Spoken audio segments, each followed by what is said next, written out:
So I want to show some examples connecting with a new stakeholder. This ties in with better subject lines, really engaging and trying to be action oriented.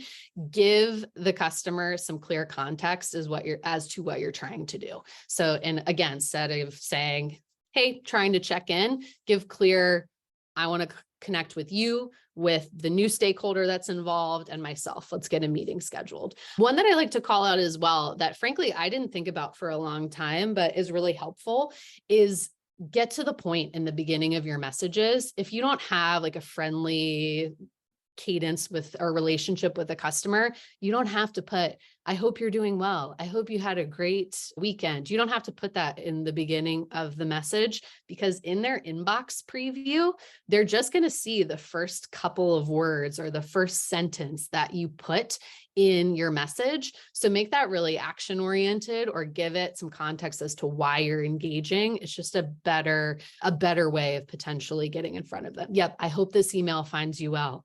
Guys, no email finds us well. So no need to put that in there. We all know we don't like emails. So no need. And also provide a specific time. Don't do the, let me know what works for you. No, like they're not telling us what works for them. They're not talking to us. So say, hey, can you meet at this time? Right. And let them say yes or no. So all of those are really valuable. Engaging with a power user. So let's let's coax their ego a little bit and say, hey, look at you. You're awesome.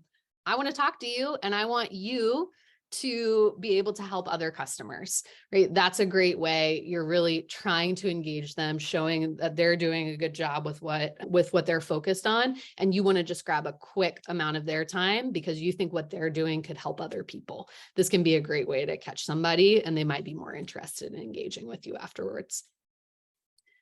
And then let's talk about, I don't want to say the dreaded phone call. Some of you guys like phone calls. But let's talk about phone calls.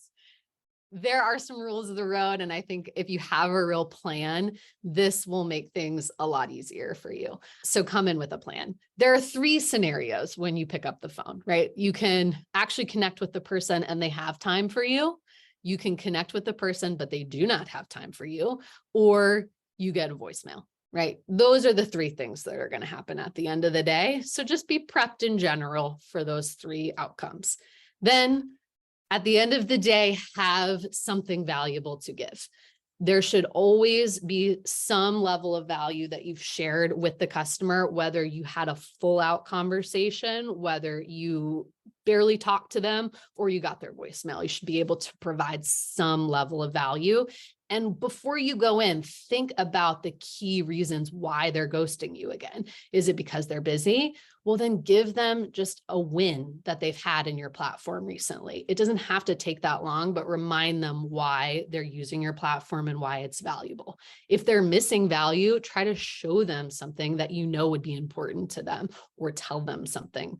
And then if they're lacking trust, build that relationship. Try to show that you're there and you want to highlight some key things that are important to them. You can do all of this in a very short period of time, even if somebody can't spend the full time to engage with you. Picking up the phone, do's and don'ts of voicemails. There are lots of times, probably I would say the majority, you're probably going to get a voicemail or somebody who doesn't have a lot of time. If you are leaving a voicemail, leave value behind. Give them a reason to talk to you. In this instance, here, I just want to highlight a really important feature that you've got in your account. It could make your life way easier, and I want to show it to you when you have a chance. I'm going to send over an email, but if you have time, give me a call back at my number.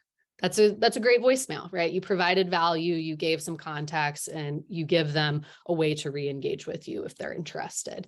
Do not do this last one. Do not say, I'm just checking in. Sorry to bother you. I'll touch base later. That's a useless message. If somebody who you did not want to talk to sent that message to you, you would not re-engage with them. It's not valuable. So make sure that you are always providing value at the end of the day when you're engaging.